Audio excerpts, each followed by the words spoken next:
Selanjutnya Mas Dewo. Terima kasih pimpinan. Saya langsung saja. Sebenarnya kami ini berharap setiap kali rapat dengan Menteri Desa supaya penggunaan dana desa itu dilakukan evaluasi, ditinjau kembali. Karena 7 tahun berjalan dana desa, tentu situasi dan kondisi desa sudah mengalami satu perubahan, sudah mengalami satu perkembangan. Jadi variabel-variabel yang digunakan untuk menggunakan dana desa kali ini dengan tahun yang pertama ataupun tahun yang kedua, tentu harus melakukan penyesuaian-penyesuaian. Misalnya yang kami usulkan, bahwa dana desa bisa dipakai untuk perbaikan kantor desa.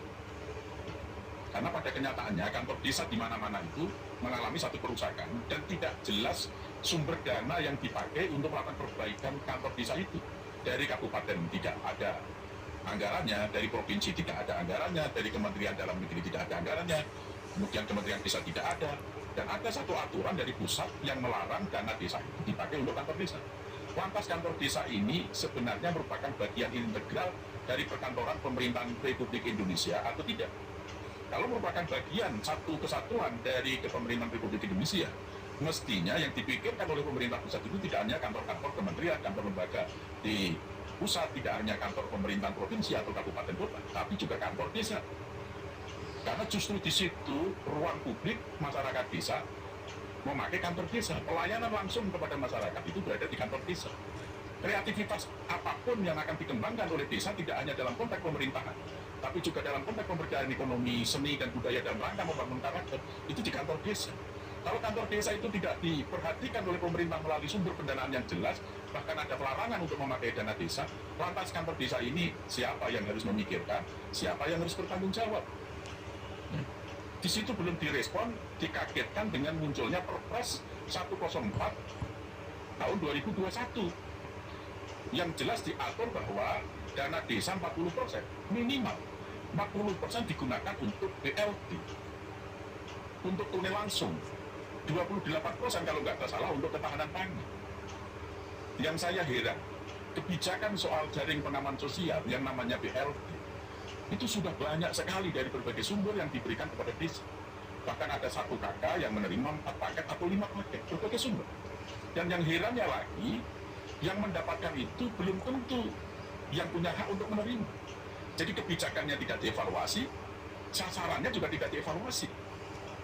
Apakah kebijakan itu betul-betul dalam rangka pertumbuhan perekonomian Indonesia, ataukah tidak, itu tidak dievaluasi. Sementara menggunakan anggaran negara yang tidak sedikit, sangat-sangat tidak sedikit. Kepala desa itu menjadi bingung. Kepala desa menjadi bingung. Tiba-tiba ada warganya yang mendapatkan transfer sekian-sekian. Mereka punya mobil, mereka punya sawah, punya ladang, punya pekerjaan yang menarik, yang ini, yang itu. Ini kebijakan yang tidak dievaluasi dan implementasi kebijakan pun tidak dievaluasi. Logikanya kalau memang mau fair dengan kebijakan itu, pemerintah hanya menentukan kriteria siapa-siapa yang harus menerima program tersebut. Kemudian sasarannya, siapa-siapa yang akan mendapatkan, serahkan saja kepada kepala desa. Usulan dari kepala desa itu diverifikasi saja oleh pemerintah pusat. Kalau tidak sesuai, dirubah.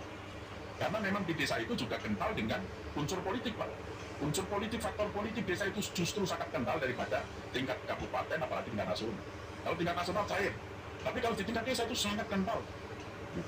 Jadi logikanya, serahkan saja kepada kepala desa, lakukan verifikasi atas usulan kepala desa. Kalau kepala desa nekat, tidak sesuai dengan kriteria, nekat berkali-kali gitu, ya baru dipikirkan saja. Itu kebijakan. Tapi kalau yang sekarang ini 40%, minimal 40% harus diberikan kepada masyarakat kecil dengan kriteria demikian. Minimal kepala desa sampai bingung minimal yang mana. Untuk mencapai minimal 40% ini, sudah banyaknya program yang didapat oleh mereka sampai tidak dapat satupun ibaratnya tidak dapat satupun siapa yang harus diberi. Dan ini Pak, konsep pembangunan yang tidak baik. Kalau anggaran negara langsung dibagi-bagi kepada warga.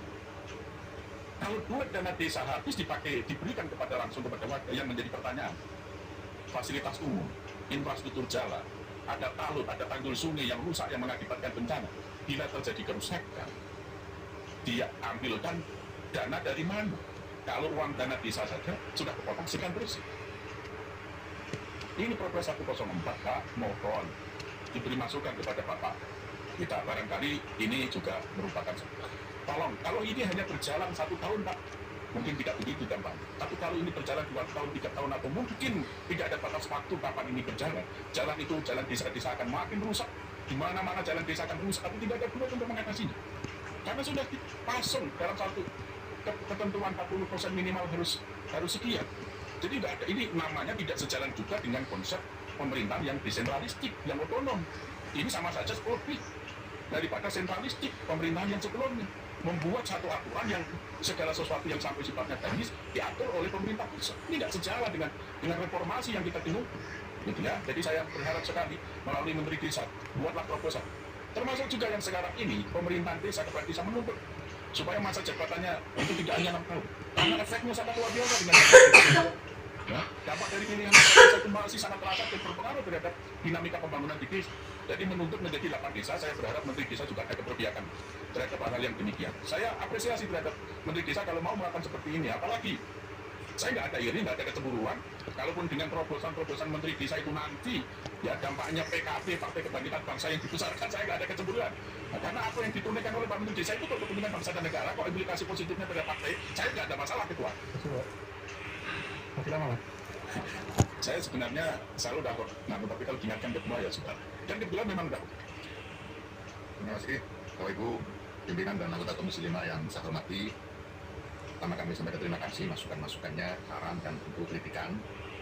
Kemudian yang kedua, nanti secara detail akan di dalam lebih lanjut di dalam RDP dan beberapa catatan yang sangat mendasar sudah kita tulis secara detail, masuk lokasi dan lain-lain.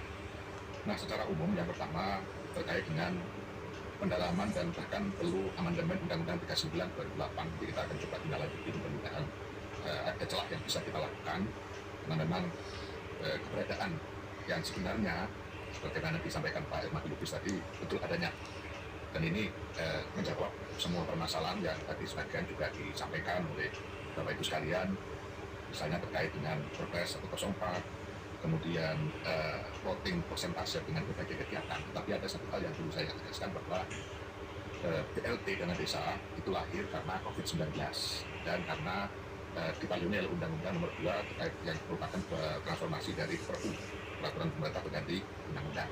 Nah, dengan kondisi COVID yang semakin landai dan mudah-mudahan 2022 ini selesai, maka BLT itu akan kembali ke posisi semula karena payung hukum yang dipakai nanti kembali yang payung hukum.